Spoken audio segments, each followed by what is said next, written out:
Ser podcast.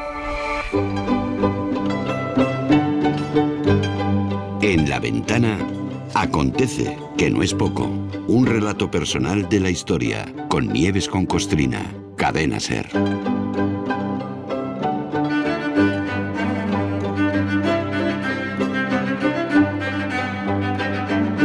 Hoy segundo capítulo de una de las páginas más rocambolescas y más nefastas también de nuestra historia, las conocidas como abdicaciones de Bayona. Bueno, habría que ponerles, yo creo, algún calificativo, ¿no? Nieves, buenas tardes.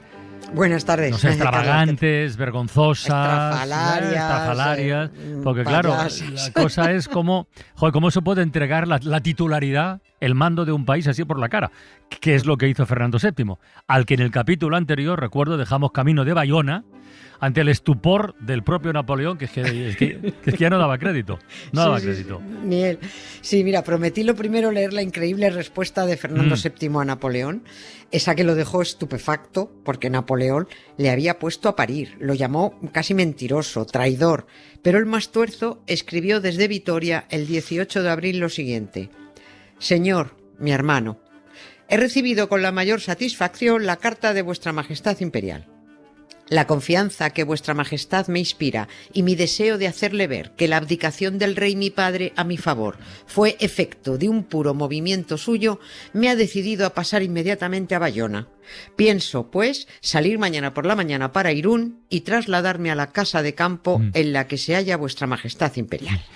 Pues Napoleón leyó esto y exclamó, ¿cómo? ¿Que viene aquí? Era absolutamente increíble. No solo que el más tuerzo se metiera él solito en la boca del lobo, sino que siguiera insistiendo en que la abdicación de Carlos IV había sido voluntaria, ¿no? Empezando porque Napoleón se estaba carteando también con Carlos IV y estaba perfectamente al tanto de la insurrección de Aranjuez, del golpe de Estado, la detención de Godoy, el destronamiento de su padre, la abdicación forzosa. Y el tonto de Fernando VII insistiendo en que todo había sido voluntario. Pues claro, como cuando Juan Carlos abdicó en Felipe, pues todo totalmente voluntario. Vamos, hombre, no suelta voluntariamente un Borbón en el negocio del trono ni harto vino.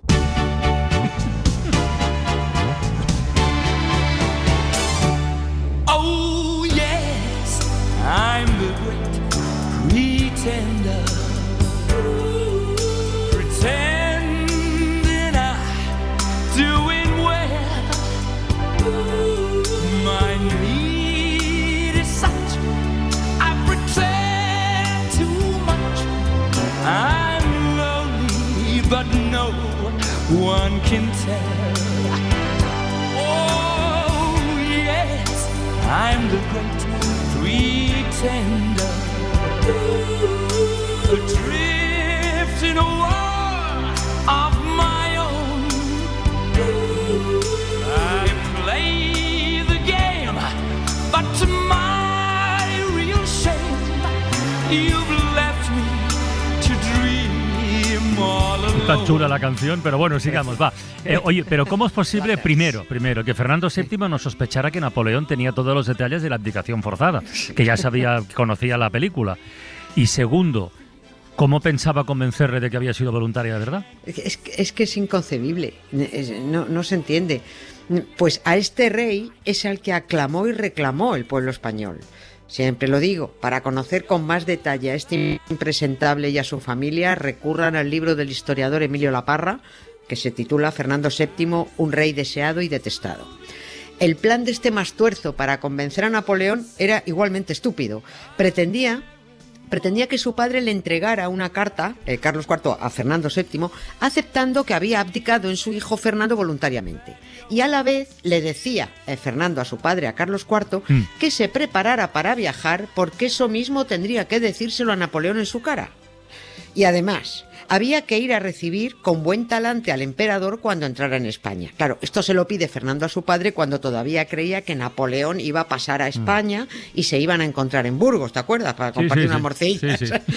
Efectivamente, Carlos IV y la reina María Luisa se dispusieron a viajar en los carruajes que les puso Fernando VII.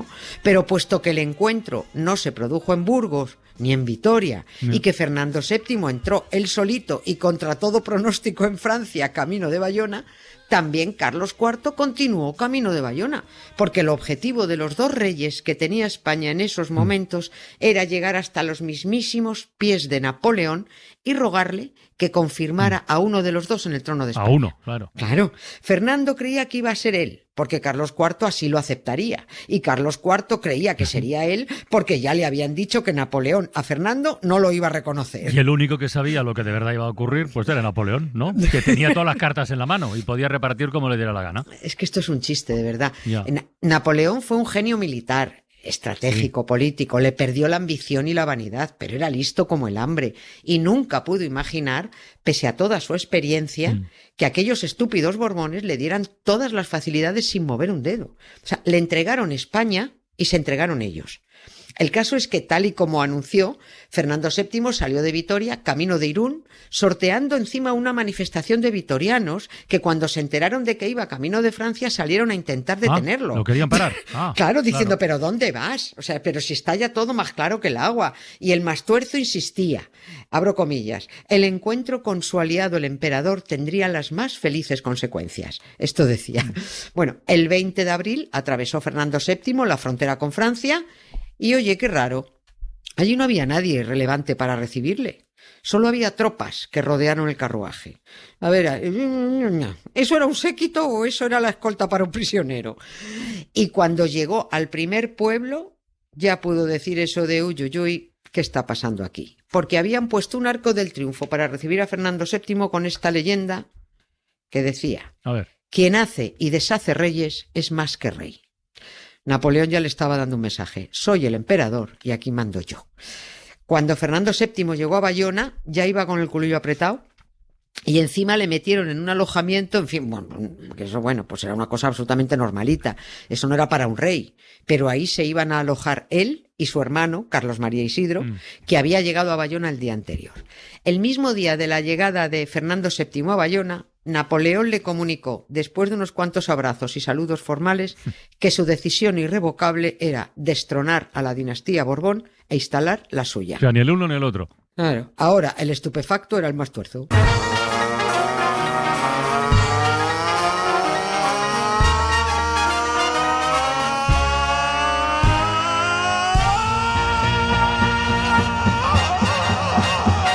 Welcome to the jungle. We've got fun and games. We got everything you want, honey. We know the names. We are the people that can find whatever you may need. If you got the money, honey, we got your disease. Bienvenido a la jungla, efectivamente. Oye, y a todo esto, Carlos IV, ¿por dónde iba? Y Godoy, ¿qué fue de él? Iban llegando todos, como borreguitos. Carlos IV estaba de camino a Bayona por su lado, con los carruajes que le había puesto Fernando VII, y a Godoy lo llevaban los franceses por otro. Ya contamos que Napoleón lo necesitaba, a Godoy, también en Bayona, porque controlaría a Carlos, porque controlaba a Carlos IV, porque lo comía de su mano, y además porque le servía para poner de los nervios a Fernando VII, porque lo odiaba, y además porque Godoy era el más espabilado de todos. Precisamente Carlos IV le hizo llegar una carta a Godoy diciéndole: incomparable amigo Manuel, mañana emprenderemos el viaje al encuentro del emperador y allí concertaremos todo cuanto podamos para ti, con tal de que nos deje vivir juntos hasta la muerte, pues nosotros siempre seremos tus invariables amigos y nos sacrificaremos por ti, como tú te has sacrificado por nosotros. O sea, esto parece que escribía un niño de 14 años, por favor. ¿Alguien cree que Fernando VII intentó avisar a su padre de alguna manera, porque podía hacerlo, para que no cruzara la frontera, para que no llegara a Bayona porque era una trampa? Pues no. Le escribió, pero le contaba banalidades, que había visto al emperador, que Bayona era muy bonito, que los mejillones al pimentón allí están muy ricos, pero no le dijo, no vengas, que quiere eliminar a la dinastía. Por eso llegan Godoy por un lado y los reyes por otro a Bayona a ciegas, sin imaginar lo que les espera. Oye, una cosa, a ver, que yo me sitúe del capítulo anterior. De todo esto que estaba ocurriendo, ¿estaba enterada aquella junta de gobierno que Fernando VII dejó en Madrid? Porque a todo eso en Madrid, ¿qué ocurría mientras ellos iban de viaje? ¿No? Es que claro, hay que tenerlo todo ahí. Claro, es que todo esto es propio del teatro del absurdo. Todavía estando en Vitoria, Fernando VII recibió desde Madrid un informe de su junta de gobierno. Que le avisaba, ¿no? Claro, le decían, a ver, señor Majestad Mastuerza, que nos estamos debilitando por momentos, que los franceses están ocupando todos los puntos estratégicos del territorio, que les estamos dando toda nuestra pólvora y nuestro plomo, según las órdenes que habían dado los Borbones. Están agotando las rentas del erario. Se están acabando hasta los croissants, por favor, y se comportan como conquistadores, no como aliados. Esto lo lee Fernando VII en Vitoria, y pese a eso, seguía lamiéndole las botas a Napoleón y responde a la Junta de Gobierno que no se preocupen, que sigan el plan previsto, que él va a encontrarse con Napoleón en Francia para, abro comillas, estrechar los vínculos que unen ambas monarquías, y que esa Junta de Gobierno le diga a los vasallos que desechen todos los temores y recelos infundados con que la ignorancia y la malevolencia intentan inquietarles. Le dicen que aguarden tranquilos y que esperen su pronta vuelta. Fernando VII era especialista en desconcertar a todo el mundo. O sea, desconcertaba a su gobierno, a su familia, a Napoleón, a los enemigos. Cuando, estando ya cautivo en Bayona, hizo llegar otra carta a la Junta de Gobierno, el tono ya era otro, claro. Ahí ya admitía que lo que pretendía Napoleón era peor de lo imaginado porque no quería que reinara ningún Borbón. Pero, y esto vuelve a ser increíble, ¿cómo, abro comillas, el rey se halla en poder del emperador y no es posible tomar resolución alguna sin comprometer su propia seguridad, que no se altere lo más mínimo la tranquilidad pública, pues al menor asomo de insurrección peligraba mucho la seguridad del rey. Coño, pues blanco y en botella, ¿no? A Fernando VII lo de la invasión napoleónica, bueno, le podía inquietar más o menos, pero lo que le preocupaba de verdad, en fin, ya casi hasta puedo entenderlo, es su propia seguridad, cuando vio que estaba ahí pringado. Claro. Se entiende ahora por qué todo el hipócrita ejército español, salvo 4 pringados, permaneció acuartelado y sin mover un dedo contra los franceses, ni salió a defender. El 2 de mayo. Ah, claro. Esa payasada que ha vuelto a celebrarse hace poco, haciendo, porque esto no tiene otra explicación que el payaso. Porque es que la orden era no mover un dedo. Claro. Por eso acabaron fusilados 400 madrileños pringaos, mientras el gobierno, el ejército, los políticos y el rey se rascaban la barriga. Y ahora esos militares traidores se plantan el uniforme y se van a celebrar la payasada que monta la Comunidad de Madrid, aprovechando que los madrileños no tienen ni repajolera idea de lo que están celebrando. Godoy llegó a Francia el 26 de abril y Carlos IV entró en Bayona el día 30. 10 días después que el Mastuerzo. Y Napoleón, para darle otro guantazo con la mano abierta a Fernando, le dedicó a Carlos IV un recibimiento de rey, con repique de campanas, con escolta, homenajes, atenciones, besamanos, y alojaron a los reyes en el Palacio del Gobierno, mientras el Mastuerzo ni tuvo recibimiento y permanecía alojado en una casa cutre. Napoleón le estaba dando el trato que merecía ese rey traicionero, golpista y miserable, y que nunca supieron darle los españoles. Y en cambio, dado el recibimiento que Napoleón le dio, Carlos IV pensó, anda, ya está, me va a devolver la corona que me quitó mi hijo, porque a mí me está tratando como al rey de España y al Mastuerzo de Fernando como lo que es, un traidor al país, a su propia dinastía y a sus propios padres.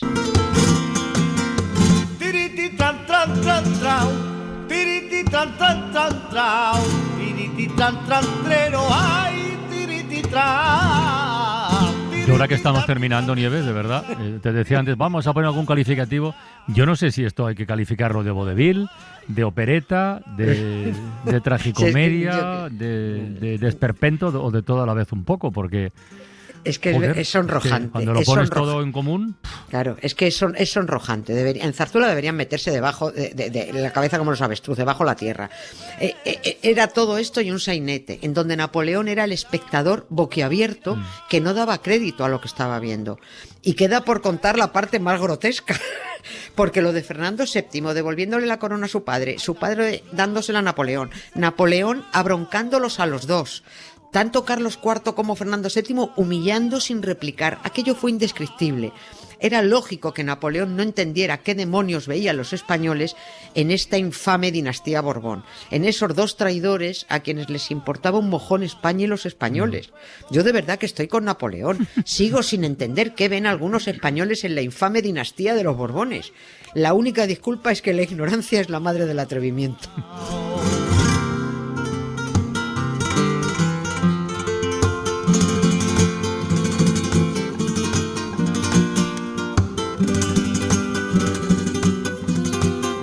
Bueno, Nieves, pues hasta mañana. Mañana te dejo en manos de Marta del Vado, que yo a esta hora, estaré con el equipo de La Ventana volando hacia Mallorca para abrir la ventana al día siguiente en el Auditorium de Palma. Toma. Pues qué bien lo Ahí. pasarás en Mallorca, pero te vas a perder la parte grotesca. Ya, pero la buscaré. Como muchos oyentes en el podcast, en diferido, que no pasa nada. Venga, un beso, Nieves. Para no perderte ningún episodio, síguenos en la aplicación o la web de la SER, Podium Podcast o tu plataforma de audio favorita.